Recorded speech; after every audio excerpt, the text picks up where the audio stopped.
evening, everyone. Thanks for joining us. Tonight is the March 14th, 2019 Town Board Work Session. Could we all rise for the pledge?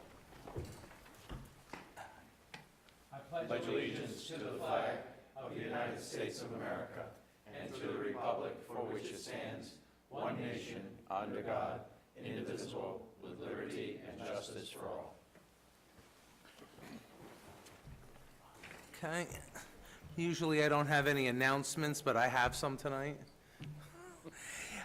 Really only one.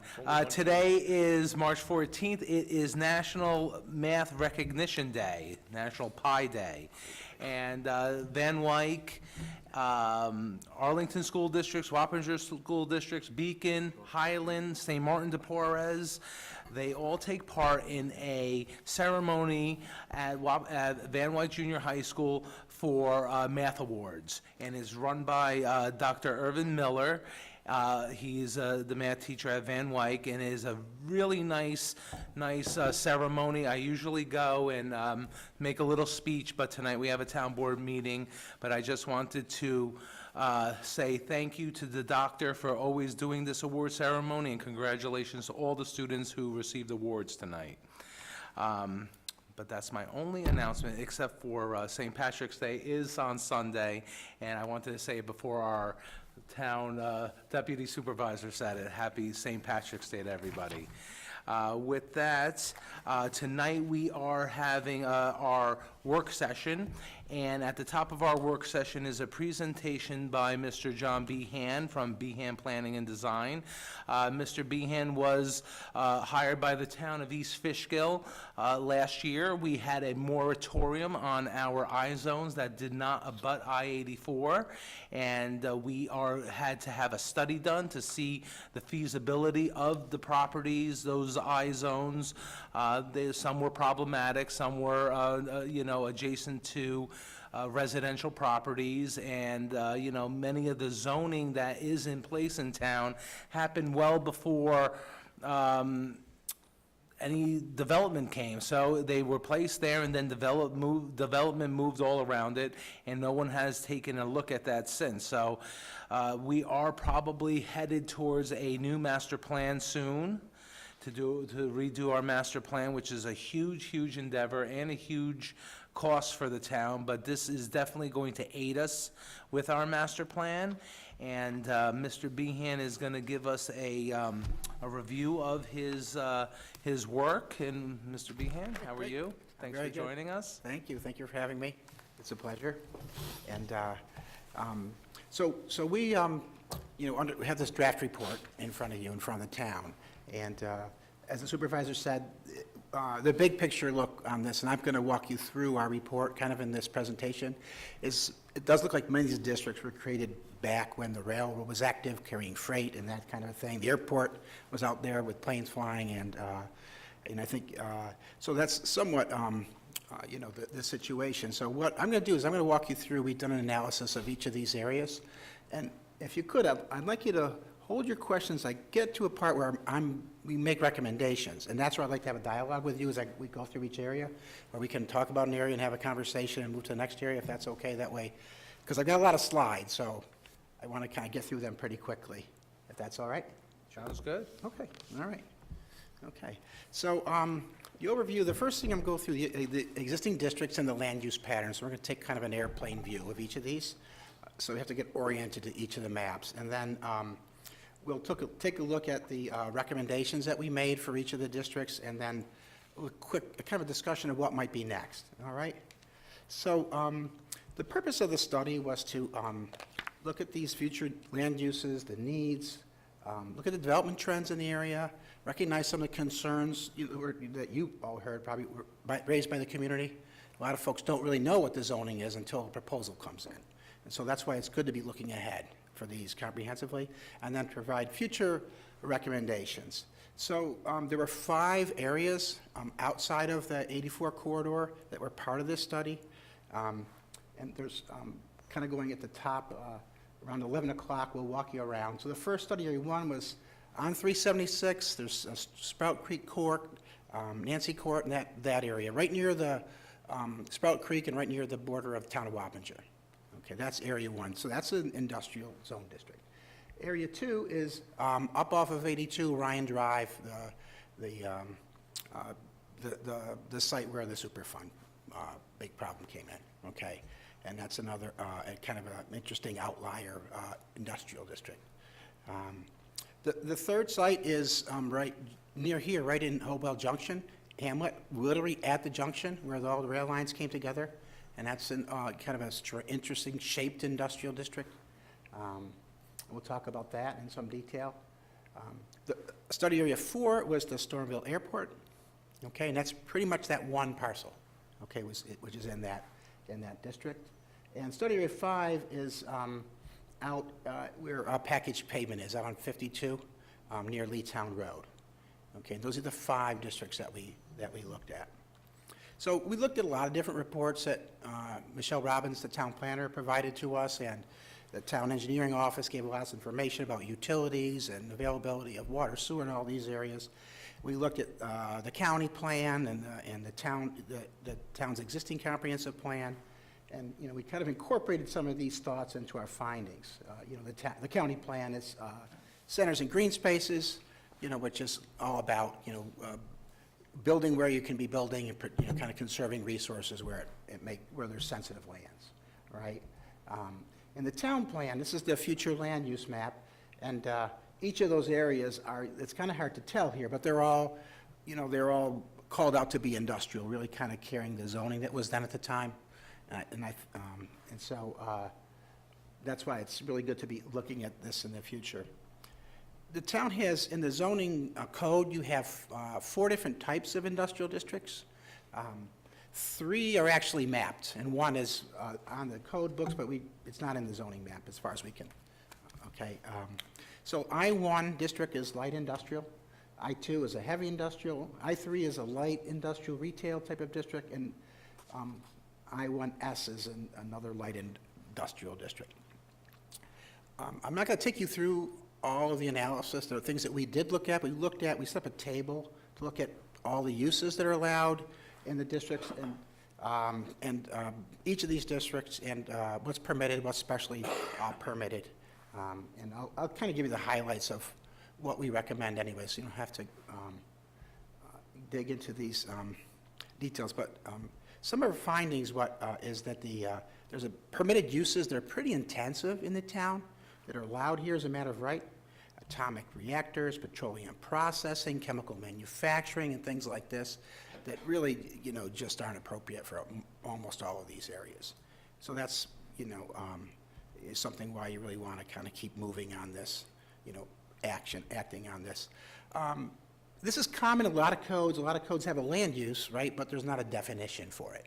And so it makes it difficult, right, for applicants or, a future buyer to say, well, what can I want to do this, can I do it? Or it's listed in the code, but it doesn't define what it is. And so that would be something to be, looked at least ambiguity and uncertainty.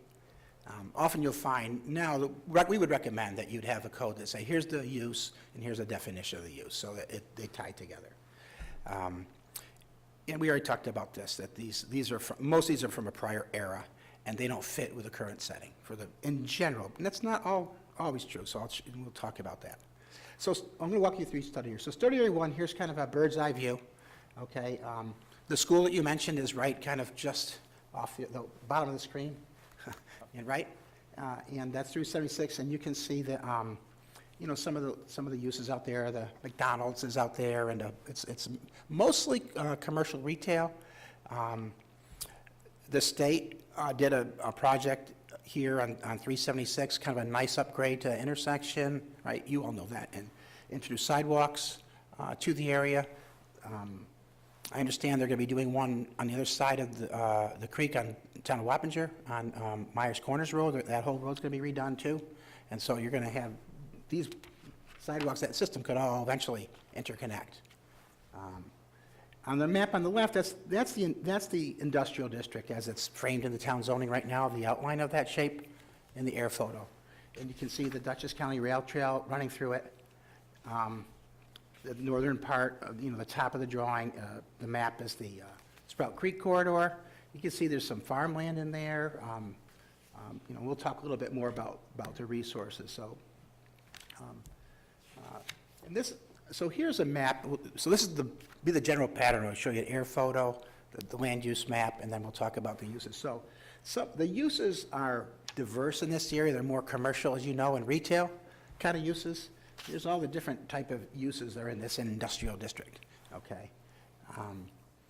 And so, and you can see surrounding it too, it's mostly all residential for the most part around this district.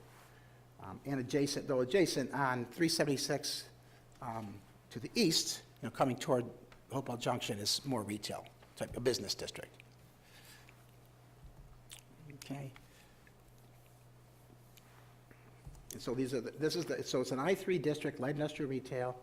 There's some, in your code now, the zoning, you have a provision for uses that front on the highway. They're allowed to have these retail type of uses. So there's been some work done to kind of make this work more with what's going on, but it probably should be its own district, and we'll talk a little bit more about that.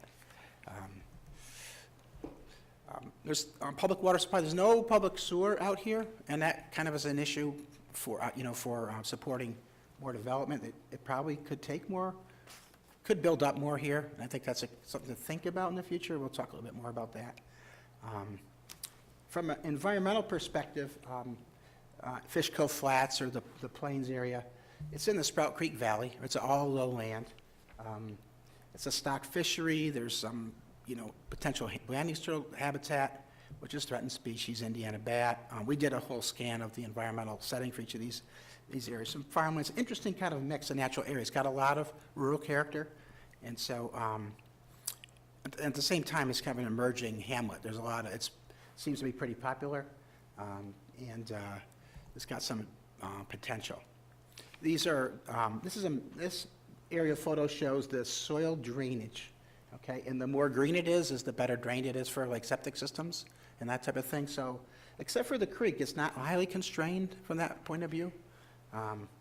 But there's a limit to how much septic can take out there in terms of residential, restaurants, and that type of thing, right?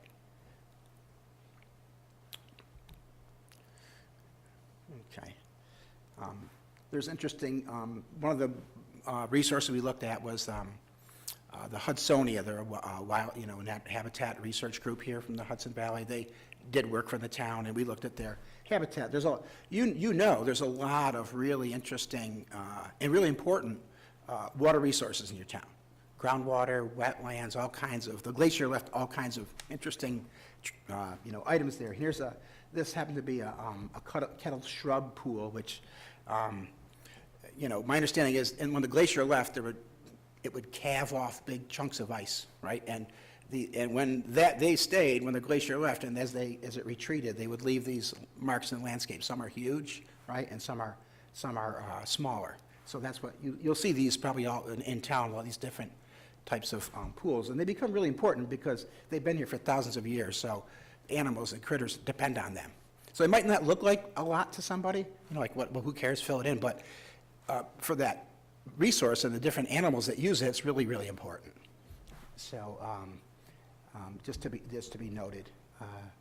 And so now we're going to move to the other, up to kind of the northern part of town, 82 off the Ryan Drive, where the Hopewell, was it Hopewell Precision? Yeah. Operations are. So here's a view looking it's kind of south, if you would, more or less. In the foreground is the Ryan Drive. You see the two buildings are Hopewell Precision. There's Alpine Industries. There's a couple of contractor type of yards there. There's a masonry contractor, I think, in that complex.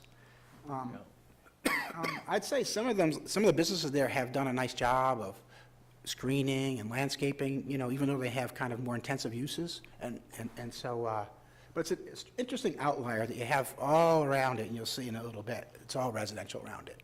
And this got these, and so here's a kind of a closer view. That's the outline of the industrial district, okay? And so, So it's just plopped there in the middle of a residential area? yeah, my sense is probably what happened is someone opened a shop, maybe the machine shop. This is what you see typically, and it got zoned for that use. And this might have been the whole parcel at one time, right? And yeah, and No, but it was fine. There's no one lived there probably, or maybe the owner lived there and it was residential, so it's common too. Yeah, just pop there and, so in the scheme of things, you wouldn't probably do this now. You wouldn't, if it was on a blank slate, because there's no other factors there. This would be spot zoning now. It would be, right? it would be difficult to justify. There's no other reason right now. I mean, there's no rail service, there's no, but that being said, it exists, right? And so you have to deal with that reality moving forward. So here, the next map will show you the land use patterns. So the yellow is residential. There's some type of park or preserve land off of there in the northeast section, and then you can see the district. So it's all residential. I made some other observations too. We'll talk about those, about the 82 corridor and some of the other land uses just while we are looking at it. So some of the land use patterns in the area, right there at Ryan Drive, there's a contractor yard, there's some medical office, indoor recreation, there's in there, some warehousing, some light manufacturing, that's the Hopewell Precision, and mostly single-family residential around, and some vacant land. So it's zoned heavy industrial, which is the heaviest district, in the town. And so that's, I think, a fairly big conflict with the setting. All right, that's an R1 district all around it. Okay. Thanks for your patience, by the way, with this. I know this is gripping information, but it's important. Right? No, thank All right? you. All right. So study area 2 has, in terms of the utilities, there's water supply, right, that's in progress as part of the Superfund with the Environmental Protection Agency that you're actively involved in, the town is. There's a legacy, unfortunate legacy of pollution, right? You've got a big plume coming, down there, extends 1.5 miles or so. There's no public sewer. There's another kettle shrub pool, Blanding's turtle habitat, in the kind of just south of this site. You can see it's kind of where it's not developed. And it's not really clear, but you can see that probably drains to the east, to that kind of stream and wetland complex. And it's no surprise that the pollution escaped and went down. It's very, somewhat excessively drained soils there. You probably have a lot of these in town, real mix. I'm imagining where you got places where it's sandy and gravelly, and then there are places where it doesn't drain it very well at all. And so that's the situation here.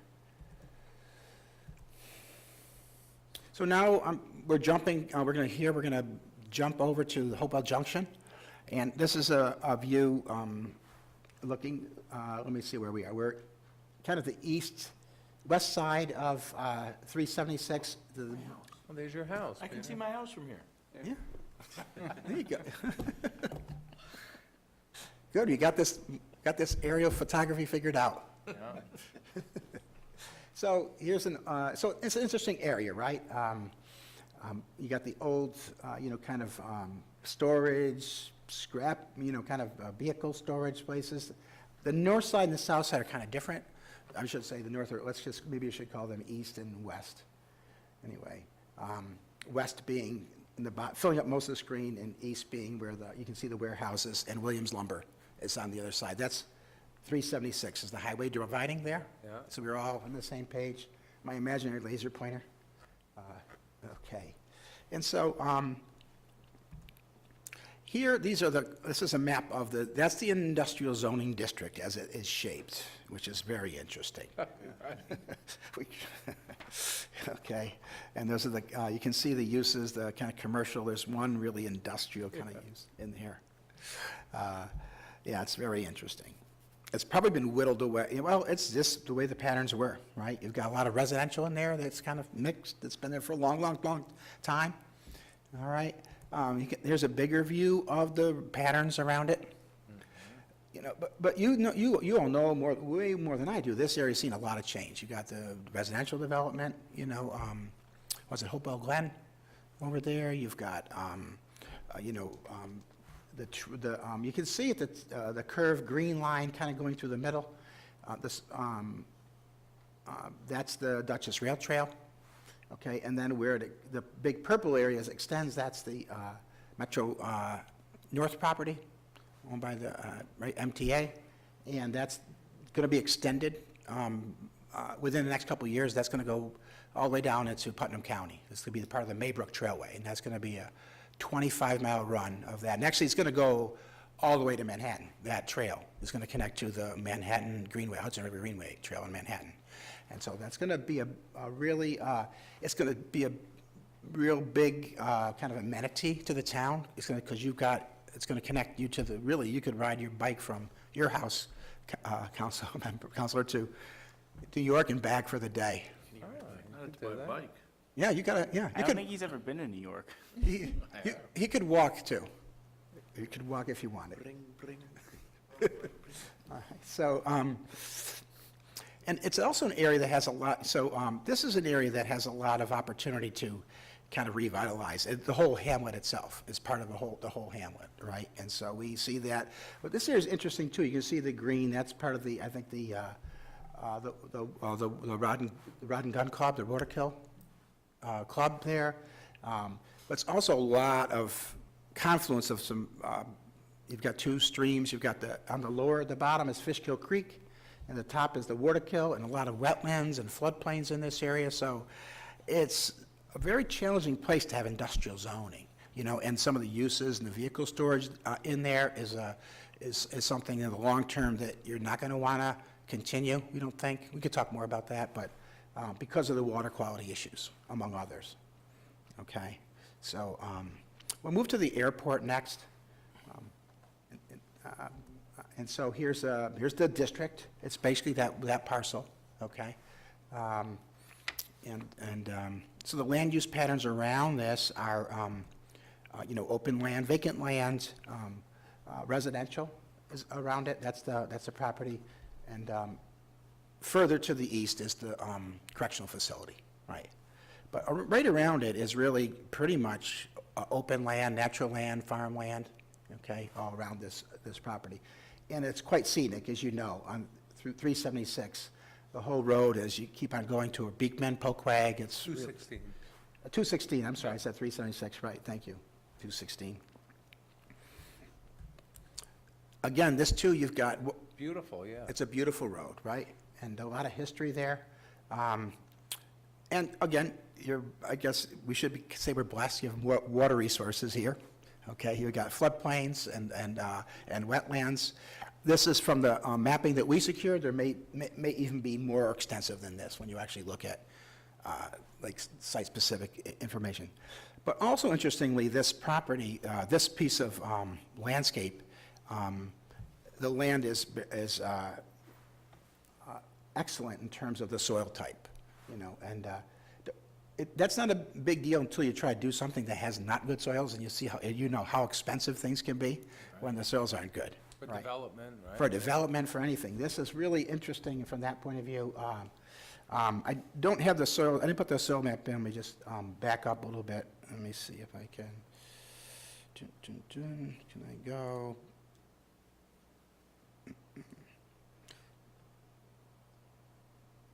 Will this work? Arrow back? Yep. All right. But the soil is not excessively drained, it's not poorly drained, it's what you might call perfect for a lot of different things.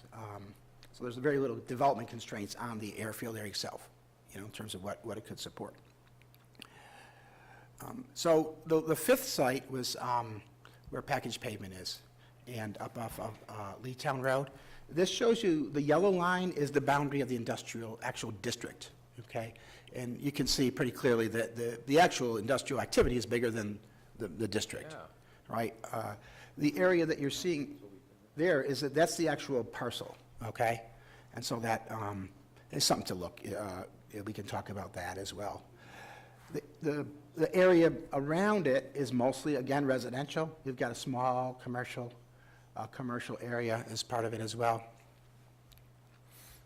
And in terms of environmental kind of constraints, besides being up on a hill in the woods, it's really not in an area of constrained land. Water is, highly sensitive. There's, you can see the water feature down below, but there would be concern of any industrial activity. Any activity that generates a lot of material movement, right, in terms of dust and that type of thing, air quality type of issues. Okay, so now to the recommendation. So the first area, Fishkill Flats, what we're thinking is you might want to think about creating a new district there. There's to kind of embrace the uses that are there, maybe create a B, you have a B1 and a B2 district, I think, but there's no B3. So the thought is you could create a third district that would kind of encompass what's going on there and maybe look ahead to the future. Not an industrial district. Maybe consider senior and multifamily options. You've got a lot of schools there. You've got potential there. That might be a spot in that area to consider that, perhaps with some incentives that the town could, to make those happen. Considering limits to motor vehicle uses, and particularly along the main road, that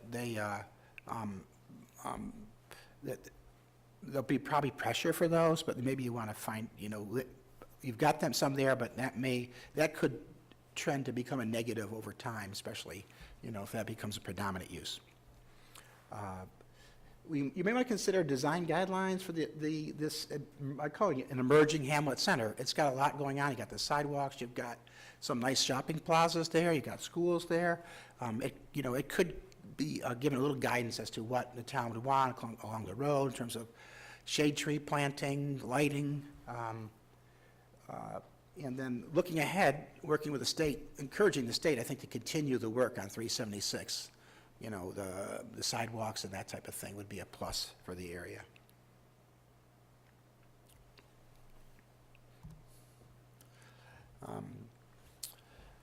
So in addition to like the kind of streetscape improvements, something to think about is extending sewer to the area. Does it make sense to create a sewer district out there? I know it's a cost-benefit thing, but that would, if you wanted to have residential, if you wanted to have more restaurants, if you wanted to encourage that type of hamlet use, that's something I think that you got a further conversation with the town engineer and yourselves about whether that makes sense or not.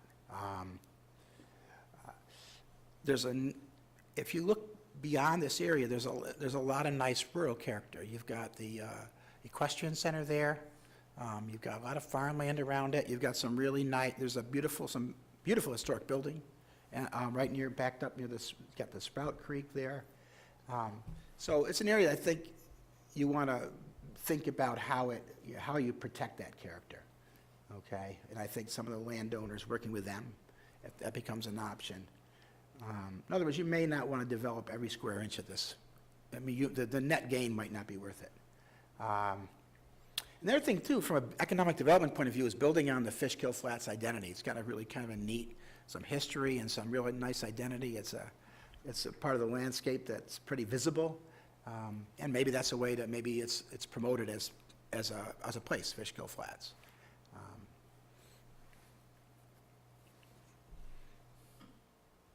All right.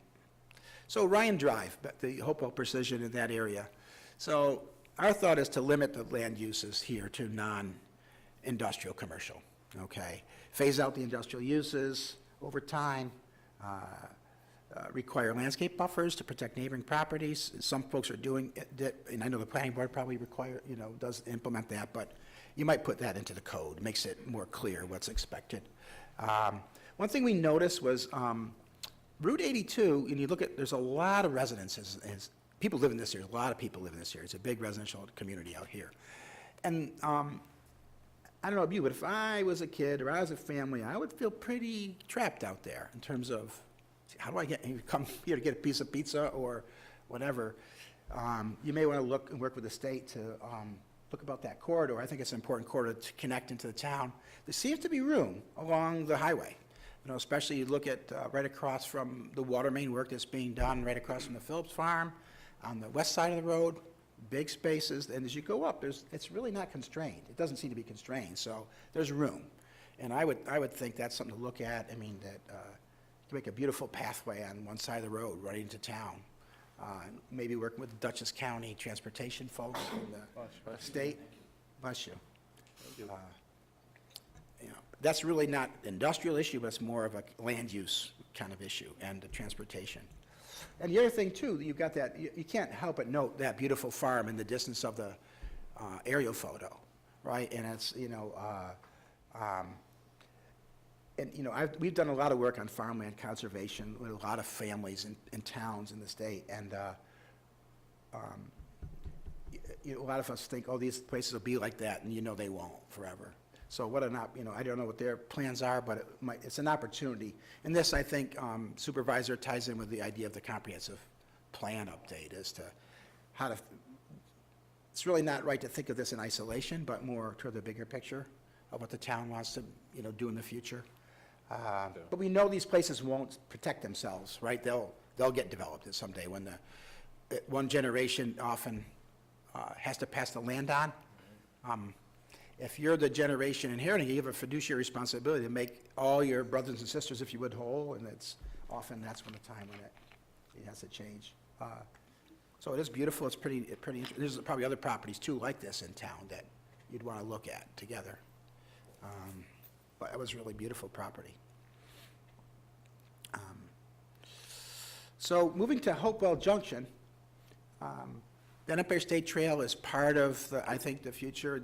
Just tonight, there was, as you guys know, there's a lot of people out there, beautiful, probably can't wait to get out for the winter. A lot of people using the Dutchess Rail Trail.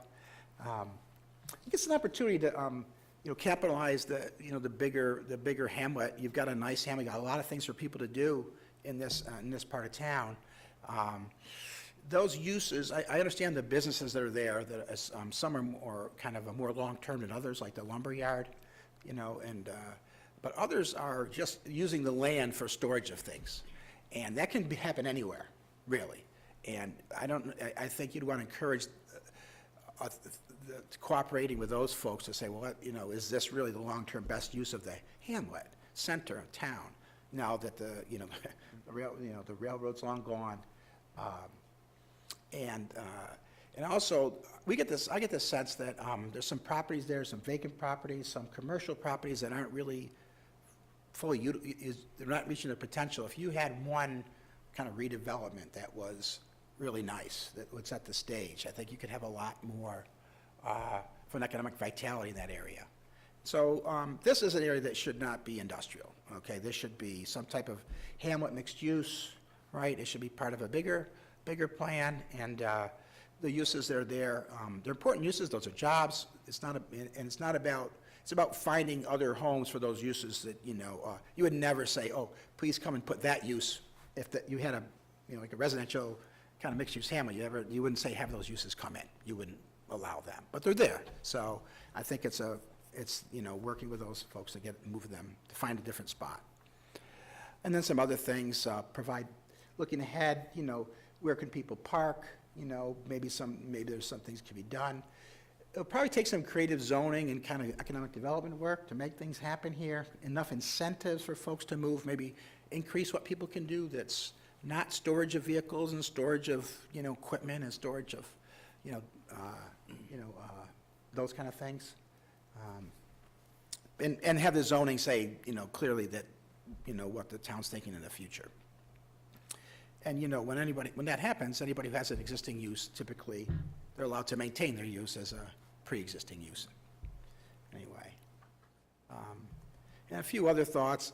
Again, some design guidelines would be helpful, especially this year is very small, it's very tight. I don't think the town should just take a cookie cutter set of guidelines like that we're developing somewhere else and say, I'll apply those here, it won't work. It'll be like, people will be frustrated. I can't do that, you know. But so, and then, yeah, some of the historic resources, the ponds and natural features, building out interconnected system of paths, parks, and preserves. You have town recreation facilities right in here. You have the rail trail. You have a lot of really neat things that you know. So I would say if you expanded this conversation to the neighborhood and the community, I think you'd get a lot of great ideas, you know, about what people would like to see, you know, in here. And in complementing that with the revitalization opportunities. Because it's going to take a lot to make things change there.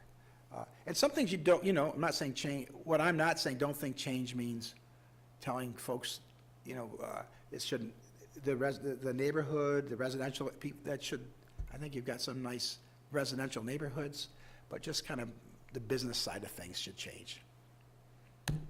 And now the airport. So there's, the scenic resources are top-notch really here from a Hudson Valley landscape point of view as you go down the highway.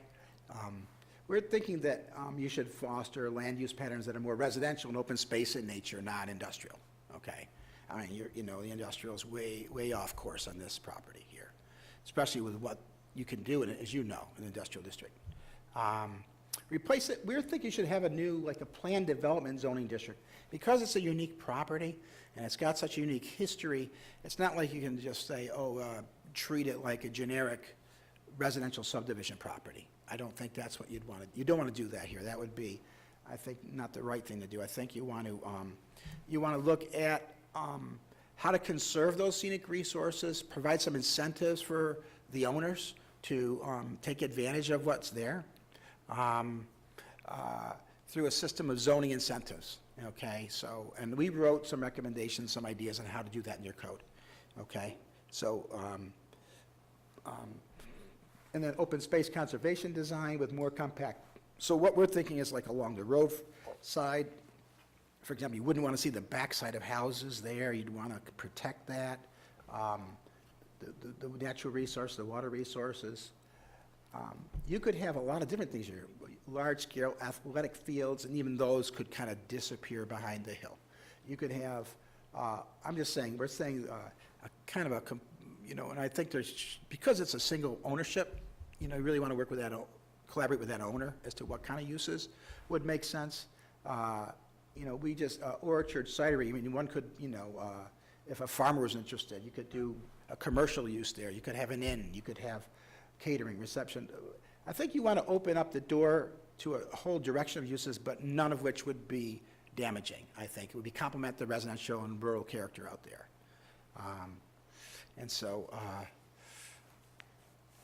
that's the airport. And I think it's a good direction. I think it would fit with everything else that's out there. And the last one is the pavement packaging plants on Route 52 Leetown Road.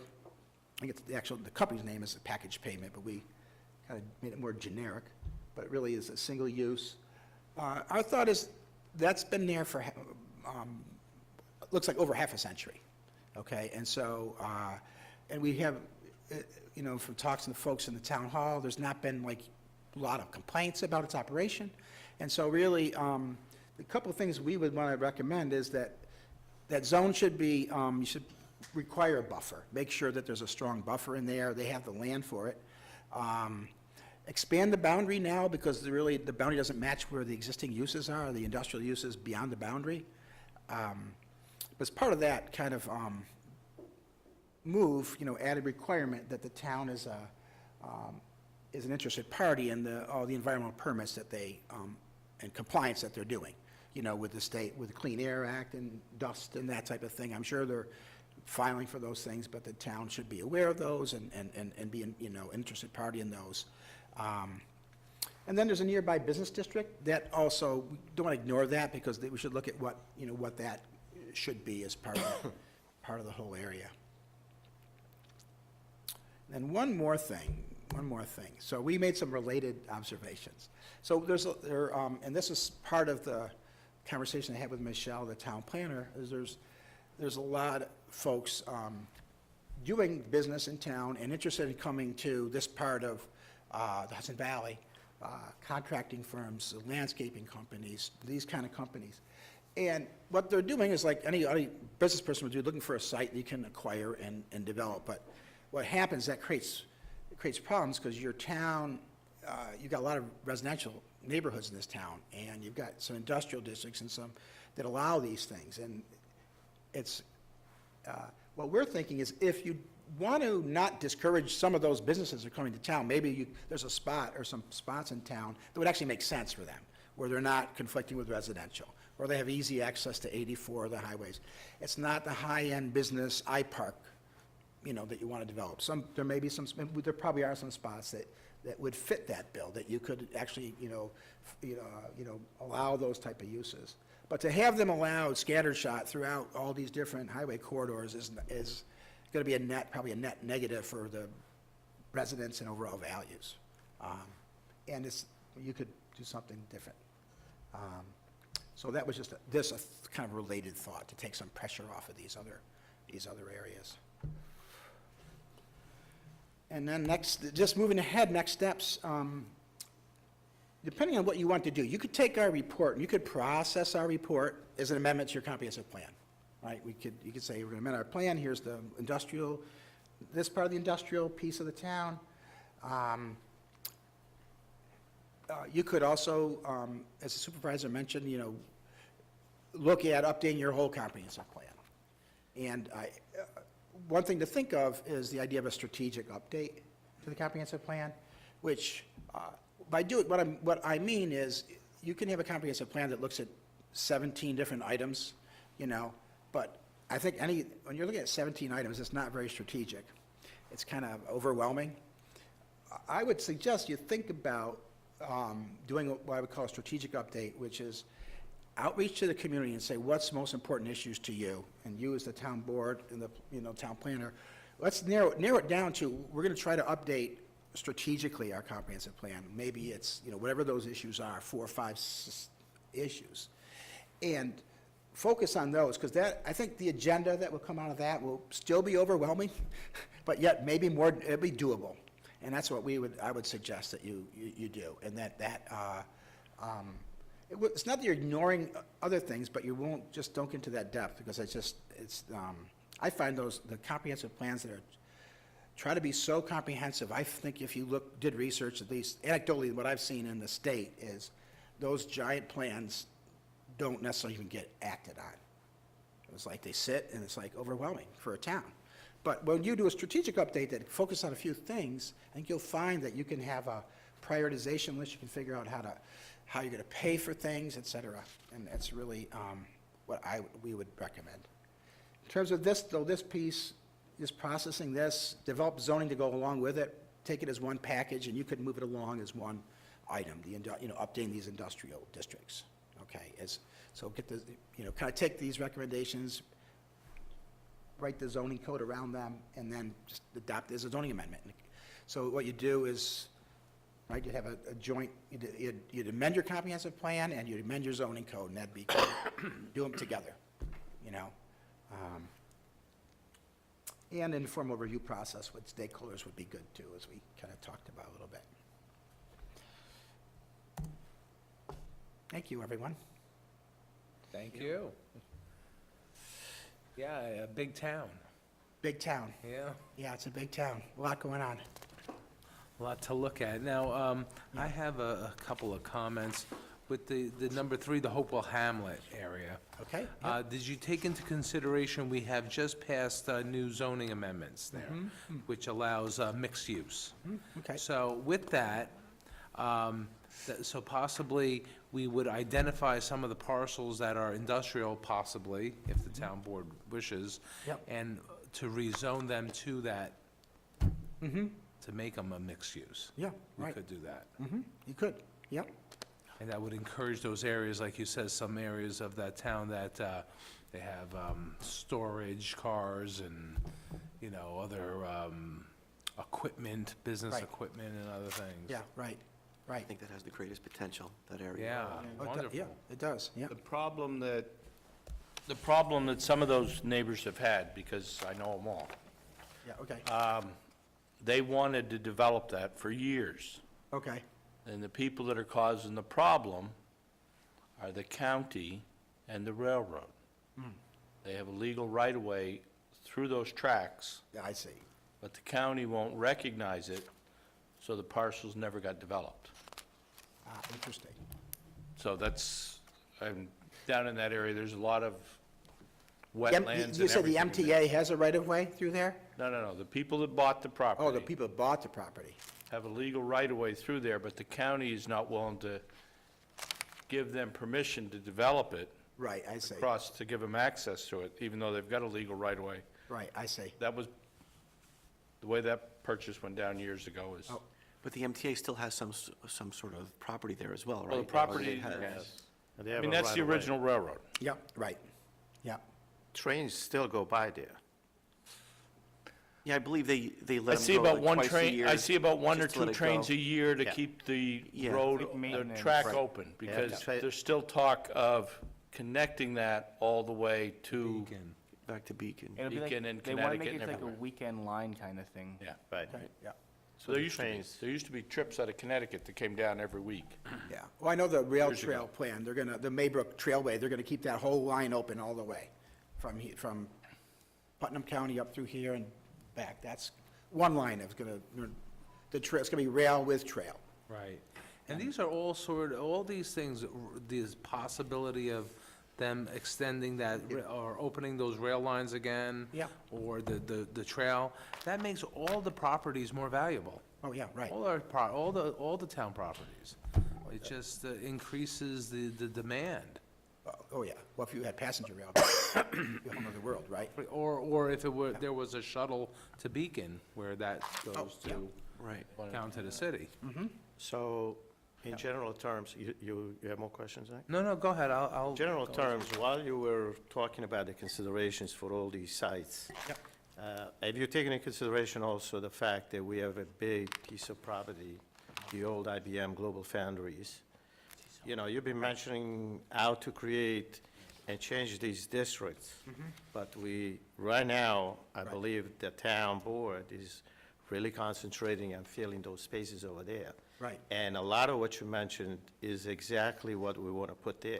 Okay, So, you know, we have a population of 30,000 in this town. yep, I don't know if we want to see this town become a city of 100,000. You know, I mean, if you walk the streets, you talk to the people, they like to keep the town rural. Right, So right. it's a juggling act when you talk about changing all these sites, which it's not a bad idea, but were you considering that site Oh, also while you were I doing this? You couldn't ignore it, right, because it's it's a big property with a lot of potential. right? Correct. Absolutely, And our priority right now is to make sure that that site gets filled right. to the max. Right. And there is a lot of property over there, and we have changed the zoning over there years ago, Mm-hmm. so to allow just exactly what you're describing over here, multiple dwellings, mixed use, commercial. So again, it's like, my question is, while you were considering the big plan over here, you know, there is always a saturation point. You know, you don't want to create too many restaurants because, No, you know, right. nobody's going to make a living. You don't want to create too many movie theaters because if you go see that movie theater tomorrow, you will not go to the other one. So there is a balance. Yep. My question is, how much emphasis have you given to that? Yeah, well, that's a good question. I think the way that I would think about it is, these are, in the scheme of that big property, these are very small districts in very small areas.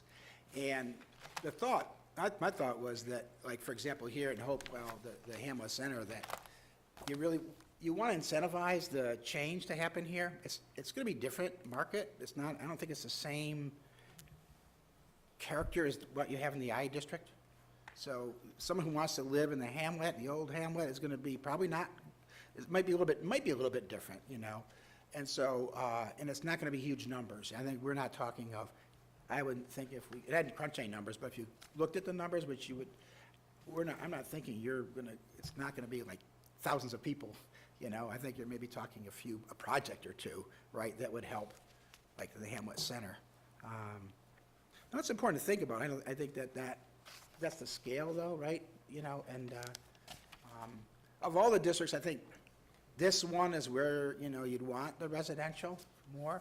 Then the more the outlying ones, it's, you know, not as important. It just might be, again, enough to create a little more opportunity and synergy for those properties to, you know. Right, those outlying areas, the councilman's right, that, you know, a lot of people come here because they like the ruralness. So when we look at this, Right. you know, the review, and you see that there are industrial sites in the middle of the residentials, we don't want that. They don't want that. They don't want these industrial sites next to their home. So, and like you said, you keep it where it belongs, in the Hopewell Hamlet, 52, where we've been working on. That's where we had an extensive look at our zoning amendments that we just passed, and, but I think, you know, have a plan here or something, at least a basis for us to discuss. Yeah. And just basically, I mean, since, the plan, Yeah. what is the time span, I mean, that you would see changes as a recommendation? Would you see something between 1 to 10 years, 1 to 5 years? Well, How I would leave that to how do the, you envision that? I would leave it to your board and your, you all, but I would say I think you want to, for these zoning issues, I think you want to kind of fix it sooner rather than later, because I think it, from a land use and even, from like a legal point of view, you've got a mixed message, I think, out where, not a mixed, so I think you need to act on some of these, like the airport, for example, you have to act on that. That's probably the most timely one to act on, and maybe you do the other ones, maybe you break it up, into pieces, You don't have to do it all at once. If as you adopt your comprehensive plan, when you adopt your comprehensive plan changes, it doesn't say, oh, tomorrow we change all the zoning, Right. right? So, but I would say, and you would some time to process it, Counselor, I think, like any one of these neighborhoods, you want to really think it through and talk to the folks and figure out what really will work and have people think about the future on each of these. Well, I So, think the timing. people up 82 in the Superfund area of Ryan Drive would definitely be on board with changing the zoning. Yeah, getting rid of the I-zone, yeah. So, unfortunately, we have 3 Superfund sites in our town. It's rare enough to have one, we have 3, so. Right. To protect the people's drinking water is a high priority for us. So the other comment I have is, you mentioned that, I believe is industrial site area 1, and you spoke about the new project that the state Yes. just recently did over there.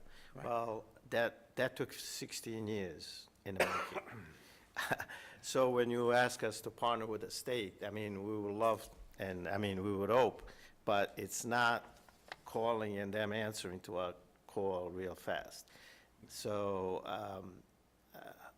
I don't know if you're really aware. Oh, no, I'm aware of this. Right. Yeah. So we would love that to happen. I used to have hair. And I believe that we have started the conversation with the state, even on 82 in the Hamlet. But again, we don't see that, I mean, we would love to see it 1 to 5 years, but. No, right, I was just thinking for the town's dollar point of view. But there are other avenues where you can, do your own projects and apply on your own for some of these things, But again, that's why I think some of this is part of a bigger picture for the town and talking it right.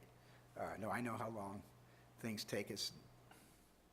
And this is a big endeavor, and we only have how many more months with the The moratorium? current moratorium expires in June.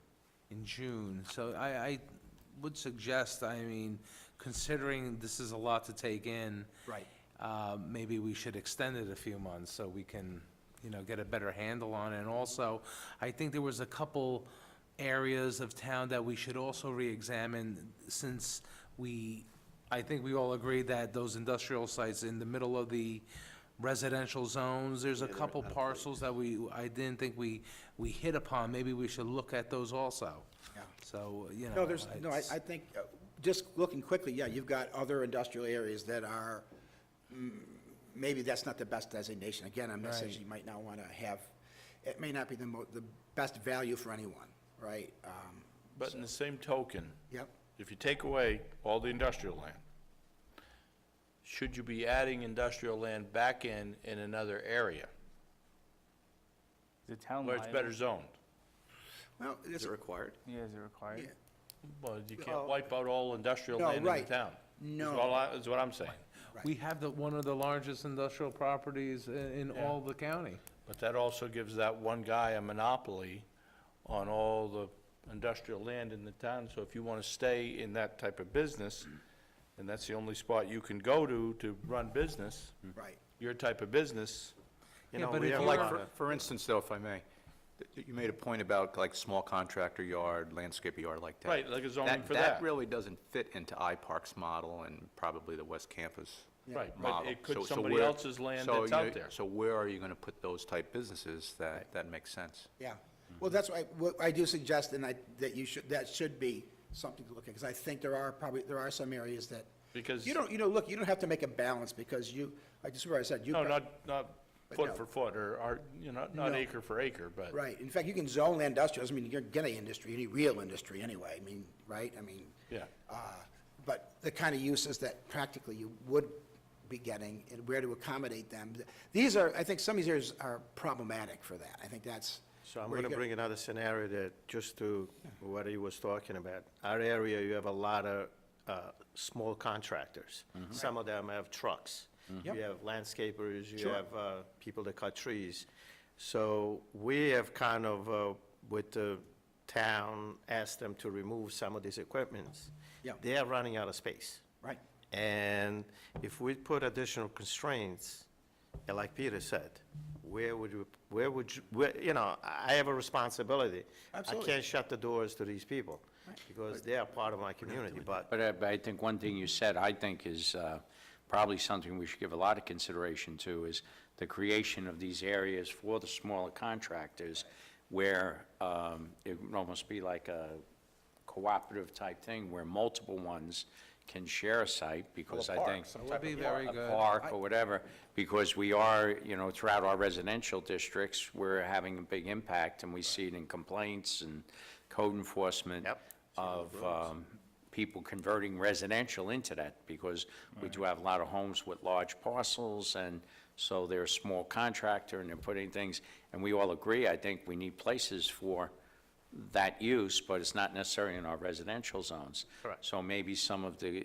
and I also think that the experiences that we've had with the large industrial businesses, I think that era is over in this area, and I think that we've learned so much from our experiences over the last 30 years, that maybe that's not the best thing to encourage, to have one big industrial taxpayer. I think it's probably better to have a diversified grouping, and I think the contractor use is a positive thing. I think not only for East Fishkill, you probably draw a lot of people, and that could become a very Well, viable. like a lot of the contractors have Yeah. moved their stuff to, Yeah, like Hopewell Easy Storage, all right. right. Right. well, storage units, but that Some are, gets, some are that the gets their local tools, farms, but it gets some their of them are equipment. the local farms. So, But you it know, doesn't- again, I mean, we no, were I not. think that should be looked at, and we recommend that to do. And we need an area where they can have their stockpile of some material and everything, and it's appropriate. You- We can't push them out. You That's- have, we're not- I right, don't think we're without pushing saying, them you've out, got, though. some of these districts could, some of these areas probably could accommodate that. You've got areas that big, on 84, you've got the old campus east and west, but there's other areas that may be suitable that are in that industrial district for that. There's other areas that may not be suitable. Those haven't been looked at, and I think you might want to, you know, think about those areas, because that's a resource for the town that hasn't been, you know, I mean, that's worthy of looking at. That's tremendously valuable for the town in the long term. You've got entrance to 84, right? You've got state highways. Right. And, well, I think though, for the town, you're gonna be reacting to some proposal, and that you'll be like, wow, we didn't, you know, and rather than only react, if you get out in front on this and, you know, make your play, then you're, I think it's better for all of them, the folks making proposals and for the town looking at that. But I want to be clear that if there is a parcel in town Yeah. that is zoned industrial, and we, the town board, have our public hearing, and we ended up changing that zone, the business that is currently there is grandfathered in, number one, and if they sold the property to the same like use, they can also stay. Yes. Is that correct? Absolutely. So, Or, nobody would be pushed out. or it's a less onerous use. Same use or less onerous? Well, and I think what the proposal is to consider an incentive for a property owner to convert Right. their use from an undesirable one to a more desirable one. Right. And that's done by a density bonus or Right. a whole multitude of tools. Right, that so if could they work. We're not looking to make, I've never, our philosophy is, we try to find something that's a win-win. We don't try to make it negative, a loss for someone. It needs to So be. that's why I'm saying you'd have to have a place that they could move to, Right, yeah, Right. yeah. because I think a lot of them would relocate if they had a place to go. Yeah, So probably what we gotta do, and a little bit too, is look where the industrial is right, and say, hey, Tom, you own that. yeah, Would you mind if I rezoned that to an I-16, which allows some of these things in? right. Yeah, you know. So obviously, this is going to be very intensive, and it's going to require some public outreach, or a lot of public outreach. Do you recommend that we pull any of these recommendations out and focus on first? So any of them critical in your eyes or in your opinion? I would think Stormville off the top of my head, right? The Stormville Airport. Yeah, that, right, exactly. That one, I think, Ryan Drive, So that one. if we'd have to pick two. It's kind of, you know, the ones are a little more complicated, I think. The one out on 376. 376 is a little more complicated, you know, We don't have but to that, sort you know, it. that, So- right, I think 52 would be easy, too. yeah. No, if it- well, Package yeah. pavement. Package, yeah, that's an easy, right, those three are kind of, Those are right, pretty cut and And, dry. and also, what Somewhat. a point that was made, there's two aspects of what you have to do. You have to amend the master plan to accommodate these. Right. And you can amend the master plan, that doesn't change your zoning. Right. And then the process would be over time to change the zoning. So immediately, you could amend the master plan and then say, do the ones that you're sure of right away. right. And then the other ones that you think you need more thought, buy-in, et cetera, you put aside until you have that, until you're comfortable with it. How long is that amendment good for, Tom? Is Well, there a if you limit amend in it, time? well, master plans, I think they recommend, was it now, once every 10 years? 5 years. 5 years, they're getting less. Five?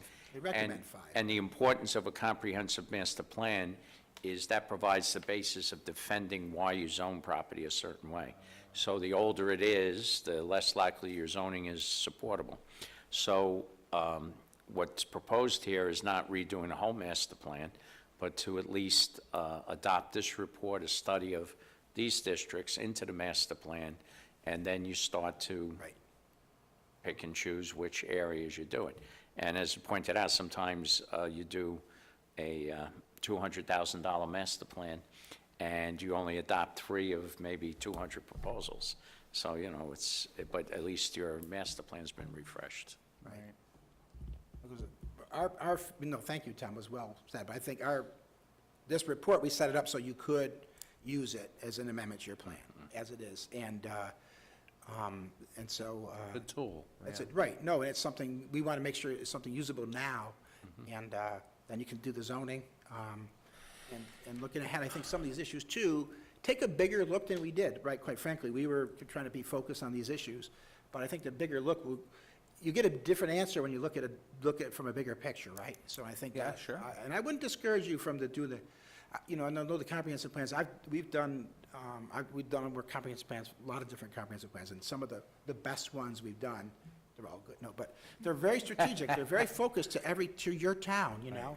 And it's very focused to what you want to get done, and I think 5 years is too short, but 10 year and decade of time, you know? And even that, there's things that, but I think there's some important things, and they talk about rural character, to me, just my humble opinion, you got beautiful natural areas and farmlands, and that's rural character, you know, the open spaces and how you develop, and I think what you have left in the town is really important to look at, because it ain't gonna be there forever.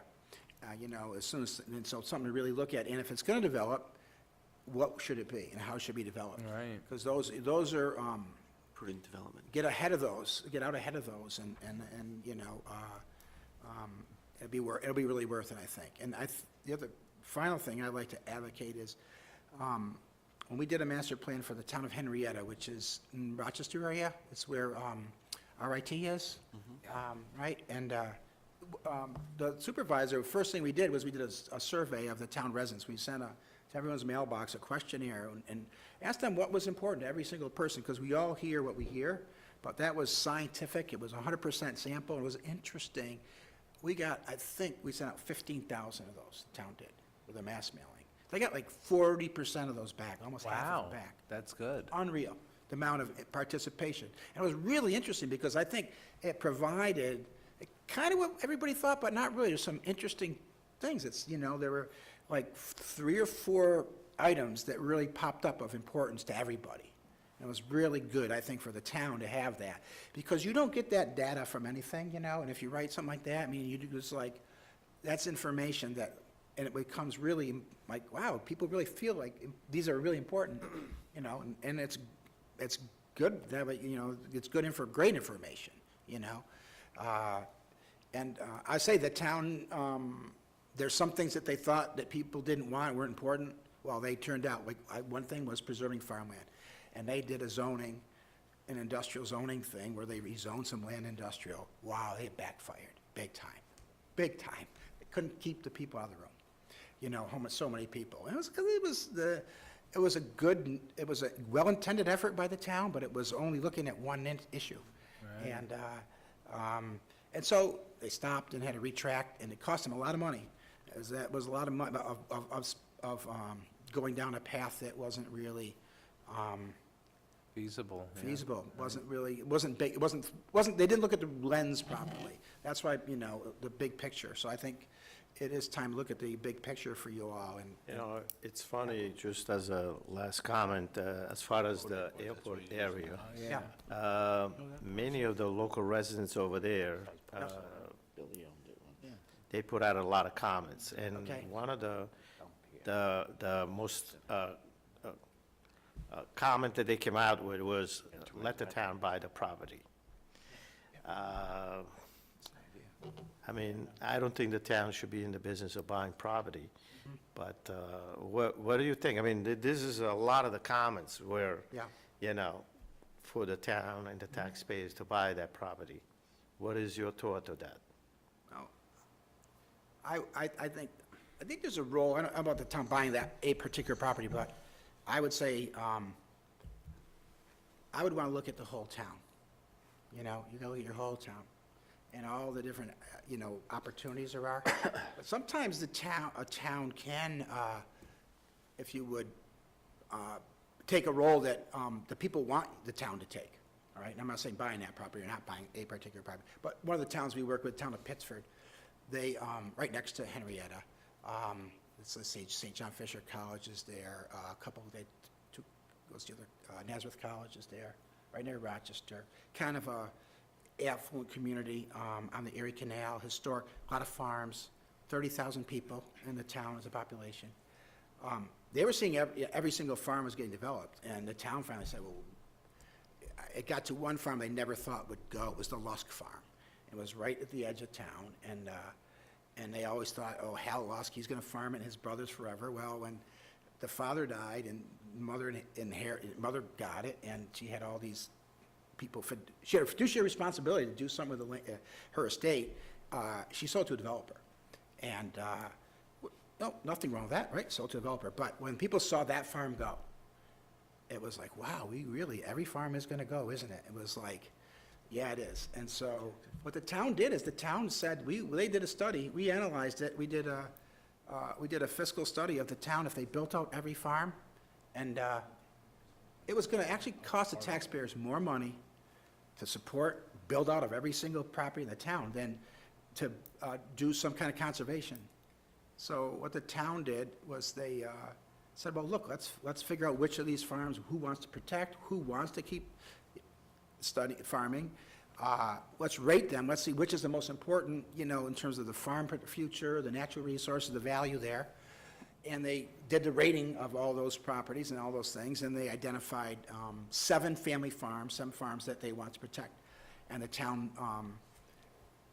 basically, they went and said, well, to do it, we're going to have to put conservation, we're going to have to buy development rights. Not buy the land, but buy their development rights. They bonded $9.9 million for conservation easements.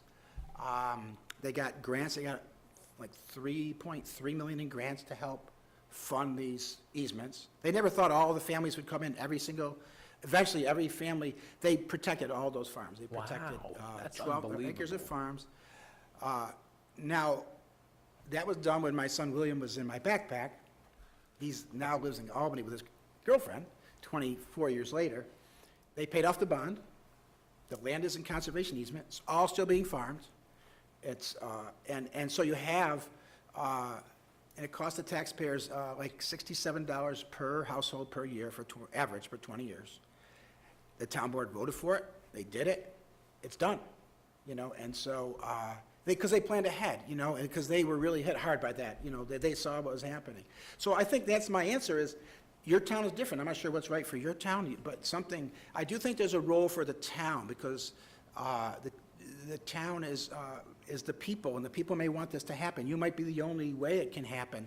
You'll have partners like Dutchess Land You Conservancy and mentioned stuff. kind of like a cost-benefit analysis? as Yeah, we part of it? did, yes. So what was the other end of the cost, what were the, So it was, in this town, it was really some of the issues where all the community services costs, in particular the school costs, they didn't have a huge commercial tax base. The property values were pretty high. So anyway, it ended up being more money to build out the town. It was gonna be like $100 a year to build out all those farms. And, versus, like $70 a year or so. They didn't use the $9.9 million authorization. I think it was only 7-point-something million they actually spent of the authorization of the bonding. Should say only, it's a lot of money, right? But you're talking that. What's interesting too from the town were is, they a volunteer or professional fire department? Do you recall? The fire Probably department? in town? volunteer. it was mostly, it was volunteer. They had some paid professionals. And was it a referendum voted on by the people or just the town? Town board. The town said, we're representative of the people. No, I know. Yeah, no, they voted for it, Curious. the town board. The other interesting thing from an assessment point of view, you hear, and I appreciate you having this conversation, because I don't, but the town assessor, we had all about all the property, all the lost value and all that. Well, what he said was, look, he goes, our town's worth $2 billion or something. First of all, in the scheme of things, these amount of ratables, we're not losing much. It's farmland, it's getting tax assessed at the assessment. And so, and the other thing is, they also have a conservation subdivision law, so they require in the rural areas 50% open space. And he said, look at those houses, we're taxing those houses as if all that land was theirs anyway. So the 50% of the land that's in conservation, he goes, I tax that at 0, okay? But I'm getting it from the house that's right next to it. So there's no net loss of tax ratables to the town. It's fiscally responsible. And so, and you look now, that town, the values in that town are just going up and up. Because the people see it's a town that planned ahead, it's wealth, it planned ahead, and it's worth it, and so the taxes aren't high, but the values are high, because it's, Well, I mean, we're lucky we have two that come to mind. We have two farms that are preserved by conservation easements. Bailey's Silver Ledge, I think that's referred to. Oh, nice, And the okay. Jacksons, right? Well, part of it is the Land Conservancy. Farm? And Kiowana, there's three, that have land conservancies over. And the golf course. you know. And I think under what John's saying is that if you bought the development rights, so the property still maintains an assessment, still pays a tax bill, because farms get a very substantial reduction under state law. Right. And they pay by the acre and the type of soil that the acre is, and that's how the assessment is derived. And if you take away the development rights, the farmers can still operate, they still pay a tax on that, but they're able to survive because they got the Right. big value out of the property. Cows can't go to the library or school. That's what Vern tells us every Right. time. Well, we know that this town board understands, the importance of planning, and we've discussed going into the comprehensive plan, and we all seen our zoning map. I chuckle when I say that because we have to be serious about it. Right. Otherwise, then the town is put into a bad position. So, luckily, we have a very able planner who has done master plans before, and we're going to probably start with your study Yep. and enter it into it, add it to our comprehensive plan, and we're going to have to move forward from there. But any other comments for Mr. Behan? Thank you. Thank you very much. Yeah, thank you very much. Oh, you're very Good welcome. job.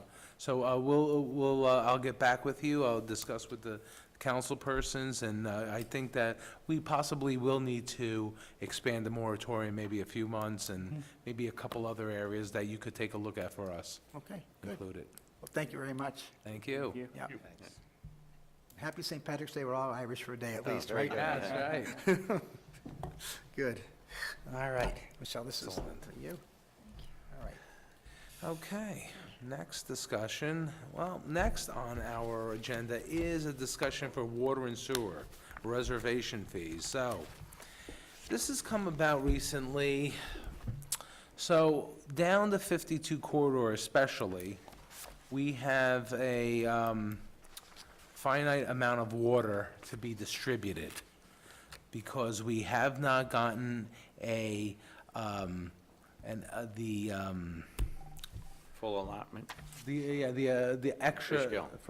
From Fishkill, but also from Global Foundries and the water. The assignment. The assignment, thank you. We were looking for a 500,000 gallon assignment from Global Foundries, which has not come to fruition yet. Then we were looking other ways down to go to Fishkill to increase the amount of water that they're giving us, which I'm in the process of dealing with them now. Both entities, we're working still with both entities, but for right now, we have some development coming. So the idea is, how do we preserve the allotment of water we have now for whatever development's going to come? This is what we discuss sometimes at length on a Wednesday afternoon. And it's, in order for us to save the water for these businesses, because they could come in and say, yes, I need the 10,000 gallons, and I'm going to need it. So. We have an example. We have an right now. example is the Dome. Sports. The Dome has come and said that they want 10,000 gallons, that's what they'll need, that's what they'll have to get their Board of Health final approval, and we can't use that water for anybody else. Well, I say it's first come, first serve, and if they're going to pay a reservation fee, even better. Now, I don't want to make it too substantial, this fee, but it has to be something where they are held their feet to the fire, I should say. And that's why I want to bring it out to the board and get your feelings and what you think about that. I think that we should take that 10,000 gallons from the Dome, because really, they basically, Dome? they haven't come forward with anything. I've reached out to the Dome owners multiple times now. They have not responded to me. The engineer has reached out to them also. They have not responded to him. So we have to move on. This board has been unbelievable with economic development and all the steps we've taken to pass our zoning amendments, and we're not going to stop because of one business doesn't want to come here and finish their project. There has been many of other people interested in that site, so I'm sure something will go there. But right now, this is what we have to deal with, and I think that we have to really be key on who should get the water assignment, because we don't have a lot to go around, and there are a few sites, like I said, looking for the water. So let's open it up for, or Scott, you want to add to that? No, I think you Yeah. pretty much covered it, but I think that these developers need to have some skin in the game, because it's to reserve X amount of gallons, and as the supervisor said, 4 years later, they're still not using it. There's other people that need the water. I think we should be looking ahead to that. Can we add the bill right to their taxes? Can we bill them for it even though they're holding? Well, we don't have a policy. Well, Right, no, but if so- we do. So we what, put yeah, policy to it would become, any water charge can be, if it's unpaid, gets added into the tax at the end of the year. It gets leaned. And then can we also put in that if there hasn't been progress within a time frame? Well, so the concept, I think, Right. just to close the loop of what the supervisor said, is that the concept would be, let's say it's a 2-year agreement, and during that 2-year period, they would pay like half of the minimum water usage charge, and they can walk away at any time. We're not going to twist their arms, that's a 2-year deal, they have to stay. But then at the end of the 2 years, if they haven't built the project and need the water, they have to come back to the board, and the board has to decide whether you're willing to extend it under the same terms, or whether, if they haven't performed and they haven't developed anything, that water becomes free for you to apply to other people who are asked for it. Because in this corridor, the 10,000 gallons, when the school needed the water, the supervisor had to get a coalition together to get it from the village of Fishkill, blah, blah, blah, because the 10,000 gallons was tied up for the Dome, even though the Dome's not there. You can't move it around. Once you commit it with the health department, it has to stay there. Now, we have 2 other property owners in that corridor. One is under a mandate to get water because their well isn't good, and we barely have enough capacity currently available until Fishkill's production increases to provide that water. So the point of this program would be, okay, you come in, you tell the town you need 2,000 gallons of water for your to-be-built project, you get a period of time to reserve that water, it will be there for you, but you have to pay something to keep, you know, So can we go back after the dome if we enact something like this? I don't, we'll have to look at that, you Retroactive, know, could but we? they have no commitment from us other than we've allocated it with the health department, so their approvals have expired, or, yeah, that haven't been, are expired, so I think we'd be free to change the Well, I program. think if we end up passing something like this, then they can come back to us and say that they would like to reserve the water, then they can pay. Right. Yeah, but I'm wondering if they're already, And and the money is really just an issue, because if somebody's paying something, they're gonna move. Yeah. And they're gonna communicate, they're gonna keep you busy. It's not gonna make the water district rich, you know, because it's not gonna be a huge amount, but it's at least enough to keep somebody's attention. I What agree. about, sorry. I was gonna say, what about extenuating circumstances for certain projects? Like, what happens if they get held up with, like, the EPA or the county or Well, I mean, something you out of can their put all control? kinds of provisos, or they could always come to you Or for case relief. by case Right. basis. The town board will be in control of it. It's not gonna be, Well, they should keep the town apprised of what's going on. exactly, well, it's another way to do Prove that that. too, because a lot, Leave us in you the know, a lot dark. of times you Right. don't hear. And that's the whole idea with the dome. They don't keep us apprised of what's going on. So just to backtrack a little bit, Tom, so the town supervisor said that we have a little issue with Global Foundries committing to the water. Well, Global is fully supportive of giving us the assignment.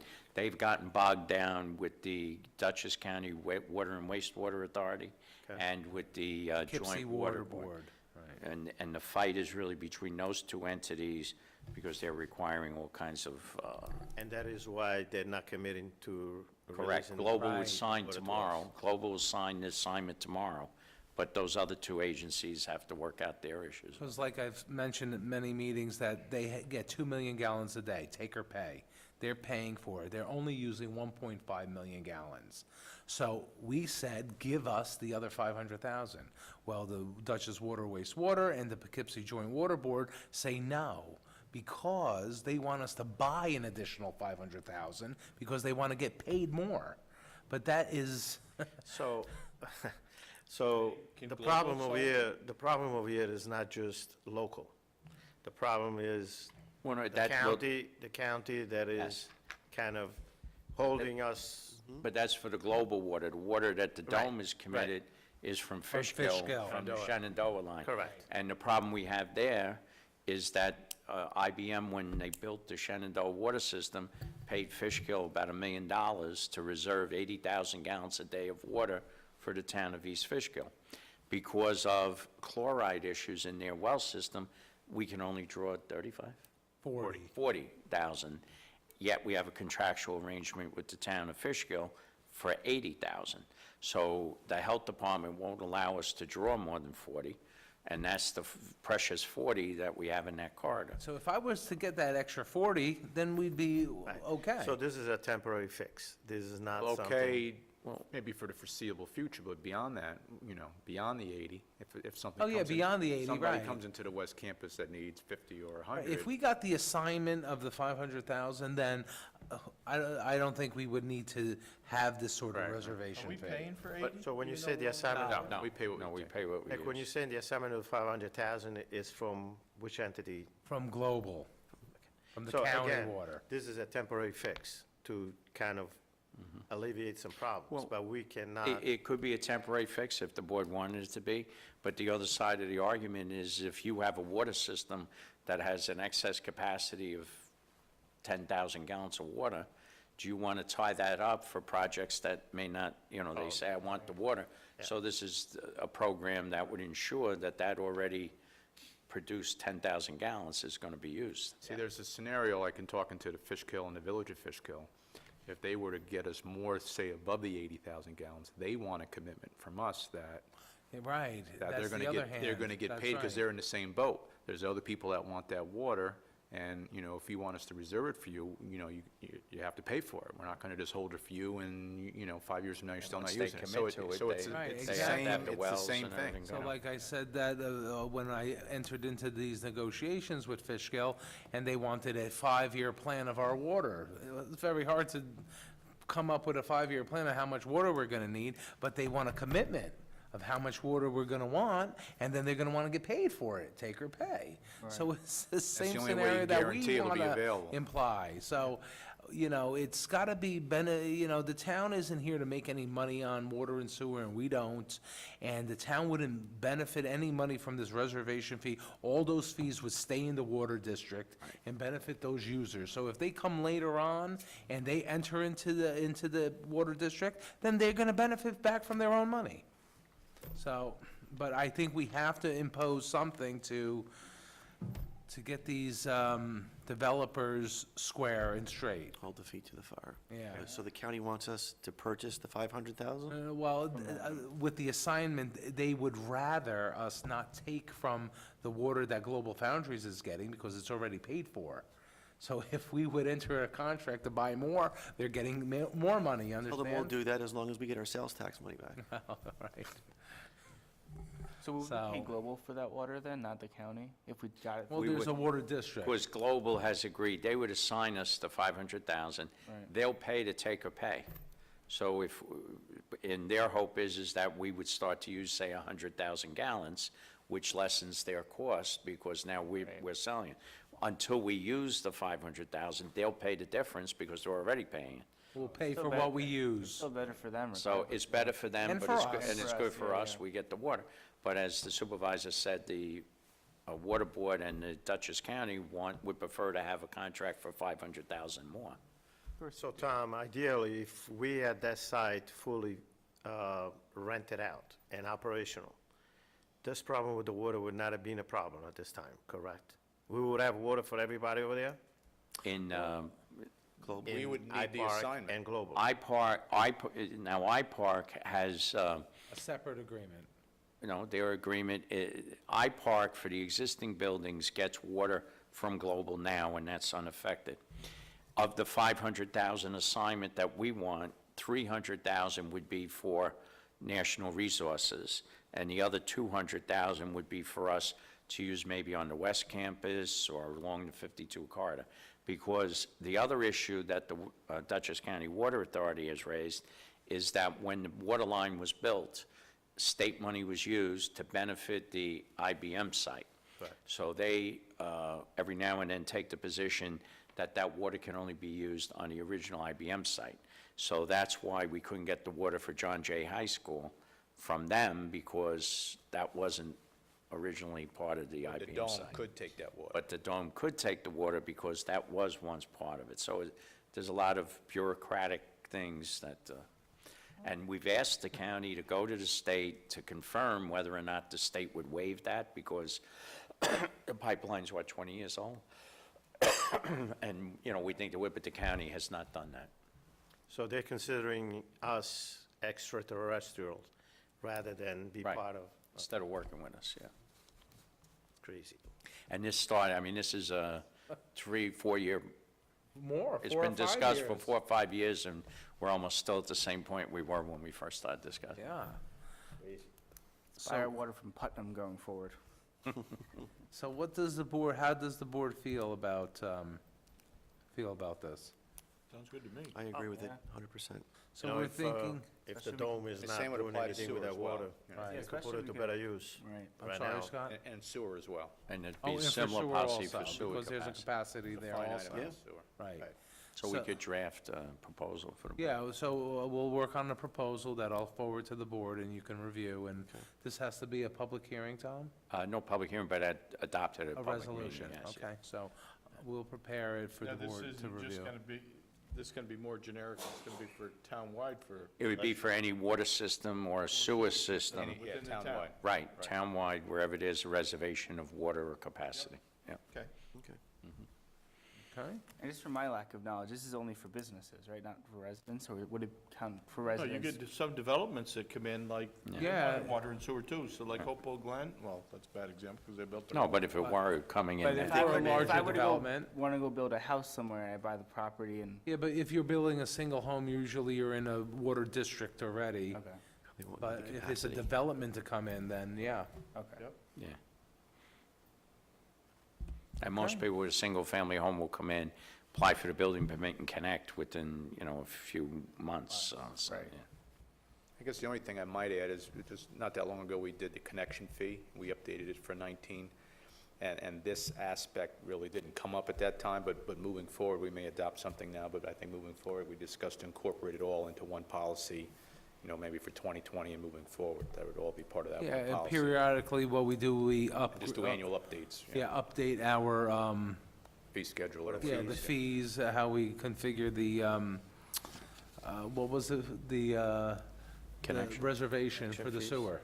Oh, a reservation. No, Connection fee? the connection fees, Right. I'm sorry. So we do that Because- annually, we update Right, those. because we added in a couple other aspects into the connection fees, and we just passed them, remember, in January, so next year, then we can incorporate this all in one.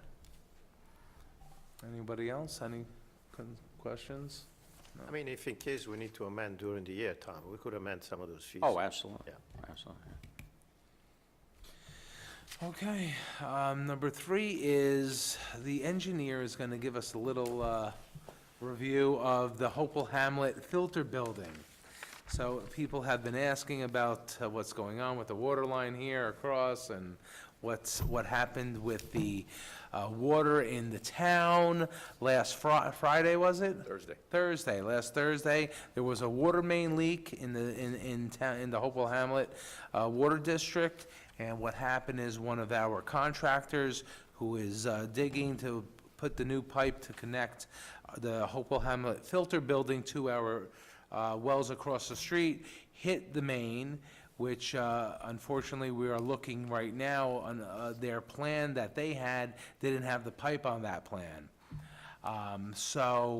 Or in that location.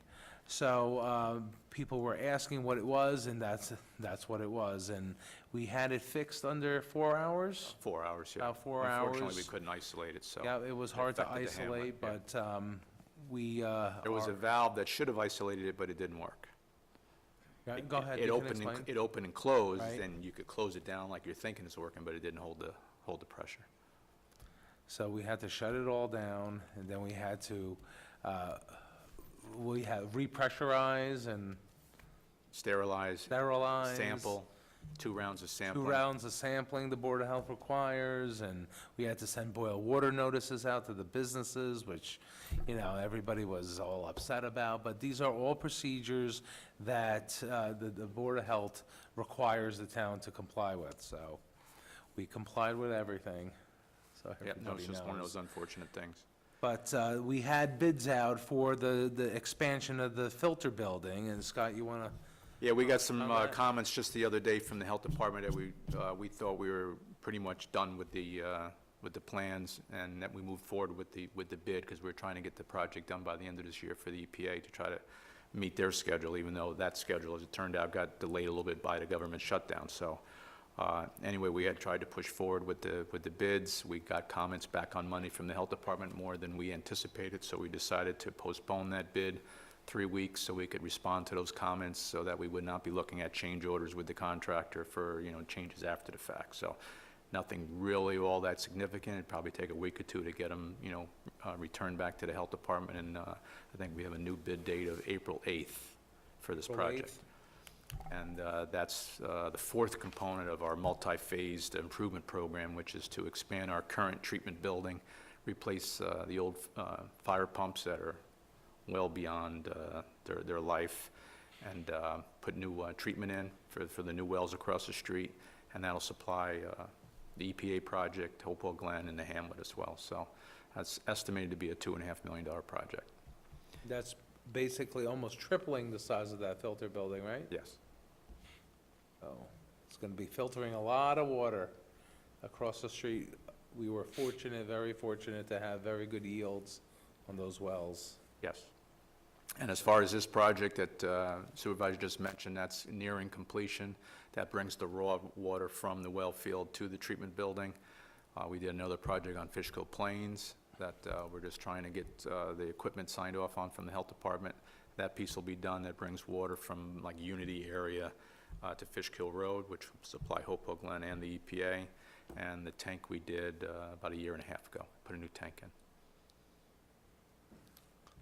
Lot of water projects. Yeah. So we hope to, with the April bid date, you know, we're hoping that the April vote meeting, we can award that project. That would be great. Possibly get it done this year. Possible, maybe. Maybe not. Slim to none, You Jim. never ask an engineer to whether it be finished. It's a pretty involved project, so. Right. This decade? But the EPA is not looking to put water to the homes until the end of 2020, so. And we have preparations for the EPA to have an alternate water We source. have a plan B, yeah. Yeah, Plan B, just in case our plan wasn't done. We planned ahead. We planned ahead Yeah, we for have a plan that. B, so. Yes. Any questions, concerns? No? So we have a building for the filtration system, or is it just going to be in the open in the back over there? No, that's the expansion. We're gonna expand the filter building that's currently we have 3 times the size. Up in the park Or by where the our tanks. tanks are, where our tanks And are. so- That building, we're gonna expand on the backside. Okay. Across the street will just be a generator and a metering pit.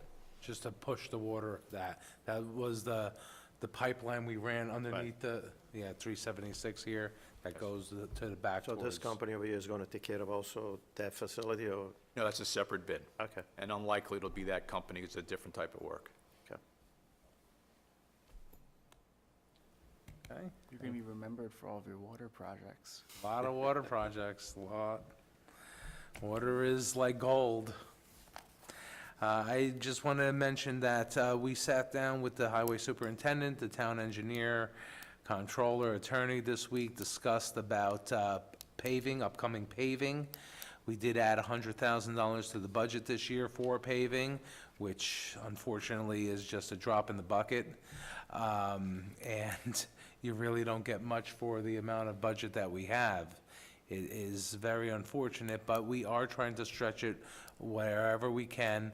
We are having a couple major roads redone in town. One of them is the portion of Lime Kiln Road. I don't know how this ever became a town road, but the portion from the interchange, the exit ramps, forward up the hill, going towards Wikipe, is East Fishkill's Lime Kiln Road, the town road. But that interchange part where the exit ramps are and on-ramps on Lime Kiln Road where they meet, that's ours. I don't know how we ever got that, but that was a raw deal. The DOT is helping us out with that. We're The working together with DOT them. is helping us with a few items, yes, they are. But that should have been a county road. The rest of that road is a county road, and it should remain, it should have all been a county road. Just that portion of Lime Kiln Road that has to be fixed is over $150,000 that we have to do. So just put that into perspective. How far our budget really goes. It doesn't go very far. That's that piece right over the bridge or the overpass. Right, so that Pretty point, wide, that's that what- point, that's right, it's very wide there, that's why it's so expensive. And the contour and the elevation. Well, we're gonna have to mill it all Right. and resurface it. DOT is gonna help us with maintenance protection of traffic, and I think maybe striping. Yes, But, yeah, the they rest of it will agreed be to both ours. of those, Yeah. which is Could they give us one great. of the toll booths that they've taken down everywhere else? We could put a toll there? There you go, good idea. Yeah. So, the highway superintendent will be discussing at the next meeting about the upcoming paving. And, it is what it is. We have what we have. We keep increasing that budget, but it's just not enough. Our roads are in rough shape, and we have to do something soon. But I just wanted to make a comment. Anybody on the board wish to discuss anything? Just one quick message from Carmel School Board Trustee John Curzio. He wanted to remind the residents who live in the Carmel School District that there is a bond referendum vote on March 26th. And he said if you need any more information on the vote or the referendum, to contact him at 845-962-8477. All right, thank you, Councilman. Anyone else? Councilman? Just got a couple dates. Go Me ahead. too. A few things. For recreation, sports leagues are eagerly awaiting spring and gearing up for the coming season. We recently had an East Fishkill Veterans Committee meeting, and I'd like to thank Councilman Marinello for joining us. We will be working with the John Jay Social Studies honors classes and have the students interview some of our local veterans. The interviews will be televised in our local Channel 22. A date has not been set on this, though. We're also looking to have a Veterans Appreciation Day, probably late summer, early fall. That date also has not been solidified, but we'll let everyone know as soon as we finalize all these dates. Town cleanup, I'm sure Councilman or the Deputy Supervisor will remind us, March 30th, 8 a.m. here at Town Hall. We have opening day, April 6th, parade is at 9 a.m. Easter egg hunt, April 13th, 11 a.m. at the community center. And the new recreation website will hopefully be up around April 1st, so the public will be able to register for all their activities online, which will be nice. Yeah, that's great. Long time coming for that. Councilman, anything? No? Pretty much. Deputy Sue? Just the cleanup day you mentioned, March 30th. Easter egg hunt, April 13th, Community Center. April 27th is Arbor and Earth Day celebration. And just so everybody gets out plenty ahead of time, Community Day, September 21st. Yes, that it's a day. week September later this year. 21st, a week later than Can we normal. reschedule? I'm busy that day. Sorry. The other thing is, I think that survey idea to the town residents on their, like, top 4 or Yes. 5 ideas, short answers, Yeah. would be a good idea. Yeah, well, I think once we decide to do the You know. comprehensive plan, we'll definitely do that. Definitely. But let me tell you, the comprehensive plan, as the town attorney stated, is very expensive. You're talking a couple $100,000 or more. No, I'm thinking just So- an idea of what they think. Well, why should we do that unless we have to do the master plan? No, but I think more generic questions. What are their major issues? Highway, police, recreation. We could do something like that. More of a generic, and in the same thing, let them almost answer on anything. I mean, we don't even put a question out there, so to We speak. could, I We guess kind so. of leave it more blank. We could set something up on the website for that, just like a general feedback form. Yeah, that's a great idea. That's what Most it's for- people don't have websites that have Well, we senior can put it on the citizens. town don't. Facebook. No, put it on Town Facebook, websites, and then they could always call the town, too. I'll tell you right now, just off the top of my head, just knocking on doors, the number one issue are the roads. Yeah. Roads. The number one issue. That's Yep. all The they talk condition about. of the roads. The condition of the roads. But I think development and open space and Yeah, it's more of important. those ideas Absolutely. they're all big idea, and that's a big part of it. And we may get another idea that we didn't even think of yet, Yep. that the public And, has in and mind. so the board knows that the planner is already looking into grants for the master plan, because the way our budget is now with the tax cap and everything else, we can't just slip in a $200,000 master plan. That's never gonna happen. Right.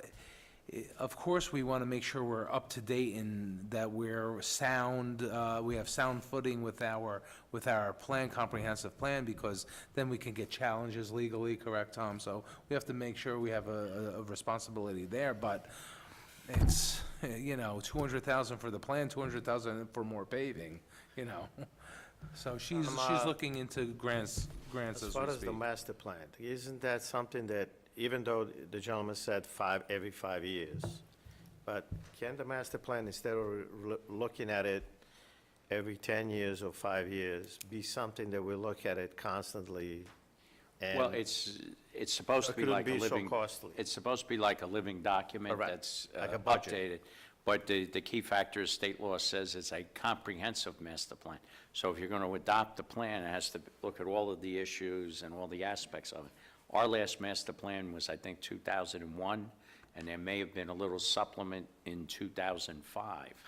And so the real idea is that as the community grows, it changes, what we want, what we need, and Changes, everything else changes. So, you know, you can do it, but if you piecemeal it, sometimes you get a problem. For updating it and keeping it fresh, once you have a new baseline, you can, you know, do a little supplement here and there. Just put someone on staff part-time to constantly work on the master plan. It's, you know, it comes But all down the to master- dollars and cents. But all the master plan process usually starts with the public outreach in a survey, and then usually stakeholder meetings where people can come in who are interested in different subjects at different times, and you just get a discussion going, and you do find, as you said, ideas we never thought of that are concerns to the residents, you know. But it is a major undertaking. So hopefully we can be granted a grant.